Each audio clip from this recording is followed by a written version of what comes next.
Hi குட்டீஸ், welcome to Jingles for kids channel. தூங்கிறதுக்கு முன்னாடி ஒரு குட்டி கதை கேட்போமா? அதுக்கு முன்னாடி நீங்கள் இது வரைக்கும் நம்ம சேனலை சப்ஸ்கிரைப் பண்ணலைன்னா உடனே சப்ஸ்கிரைப் பண்ணிடுங்க.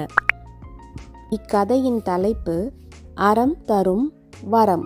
ஒரு அழகான கிராமத்தில் ராமு சோமு அப்படின்னு 2 நண்பர்கள் இருந்தாங்க.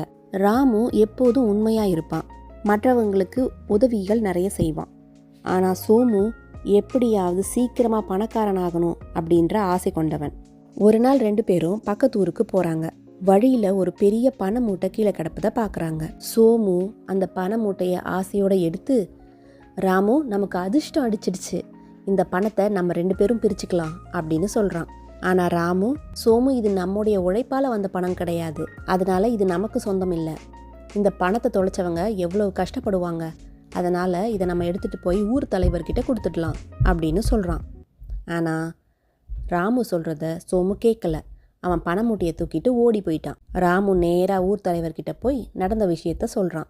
ராமு சொன்னதை கேட்ட ஊர் தலைவர் அவனுடைய நேர்மையை பாராட்டி தன்னுடைய கடையிலேயே அவனுக்கு ஒரு வேலை போட்டு கொடுக்குறாரு.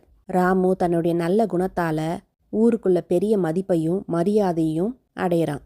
கொஞ்ச நாளில் அவன் நல்லா உழைச்சி நிறைய பணமும் சம்பாதிக்கிறான். மறுபுறம் சோமுக்கு நடந்தது என்ன தெரியுமா குழந்தைகளே? அவன் எடுத்துகிட்டு போன பணத்தை வச்சு அவன் ஆடம்பரமாக வாழ ஆரம்பிக்கிறான்.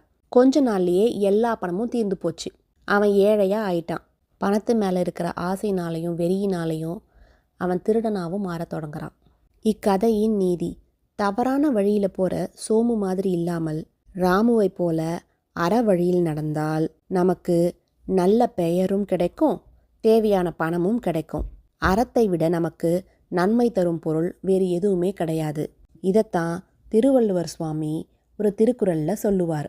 மனதுக்கண் மாசிலன் ஆதல் அனைத்து அரண் ஆகுல நீர பிற அப்படின்ற திருக்குறளில் நமக்கு வலியுறுத்துவார்.